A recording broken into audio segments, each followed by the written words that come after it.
Concrete বা marble পাথর দিয়ে বেষ্টনী দেয়া একটি এলাকা এবং যেহেতু সমাধিস্থল সেখানে এই প্রক্রিয়া তো আসলে বলাই চলে যে সময়সাধ্য ব্যাপার বা সময় লাগবে। সেই প্রক্রিয়া শুরু হয়েছে কিনা আরেকটি বিষয় জানাবেন, এই এলাকা ঘিরে নিরাপত্তা ব্যবস্থা আপনার চোখে কেমন পড়লো?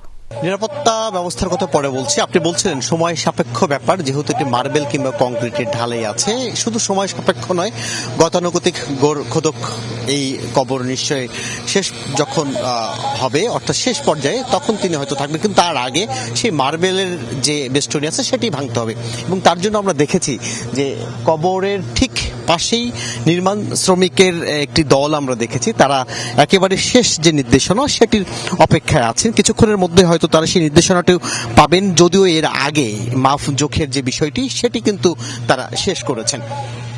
যেহেতু জিয়াউর রহমানের যে সমাধি সৌধটি সেটি একেবারেই সংসদ ভবন এবং যে সংসদ ভবন এলাকায় যে মসজিদটি আছে তার প্যারালাল একটি সড়ক ধরে, অর্থাৎ কবরের যদি সম্মুখে দাঁড়ানো যায় তাহলে প্যারালাল ভাবে ঠিক একদিকে যেমন মসজিদ পড়বে, ঠিক অপর দিকেই সংসদ ভবন, অর্থাৎ এটি একটি দৃষ্টিনন্দন কিংবা দৃষ্টি শৈলী একটি অবস্থান। সেই অবস্থান ঘিরেই বেগম জিয়াকে কোথায় সমাধিস্থ করা হবে, কোন অংশে, বিশেষ করে সেটি উত্তর, দক্ষিণ নাকি পূর্ব পশ্চিমের অংশের দিকে তাকে রাখা হবে, নিশ্চয়ই সেই বিষয়গুলোই তারা এখন মাপযোগ করে দেখেছেন। এবং আপনাকে জানিয়ে রাখি, প্রায় 150 একরের এই যে কমপ্লেক্সটি অর্থাৎ জিয়া উদ্যান, সেটিতে সামনে যেমন একটি লেক আছে, ক্রিসেন্ট যে ব্রিজটি আছে সেই ব্রিজের সোজাসুজি উত্তর দিকেই এই সমাধিস্থল। এবং সেই সমাধিস্থলে 1981 সালে জিয়াউর রহমানকে যখন সমাধিস্থ করা হয় তখনও কিন্তু বলা হয়েছিল যে রাষ্ট্রীয় মর্যাদায় শুধু দাফন নয়, রাষ্ট্রীয়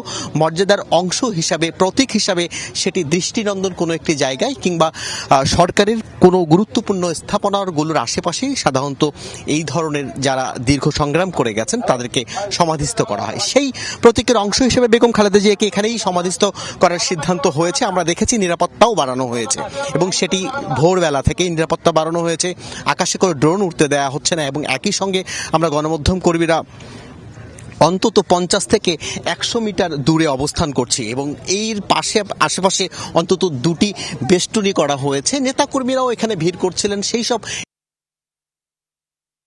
অবস্থান নিরাপত্তার বেষ্টনীর কথা অহন বলছিলেন, আমরা সে খবর আপনার মাধ্যমে দেখছিলাম। অহন থাকুন আপনি, পরবর্তীতে আবারও ফিরবো আপনার কাছে।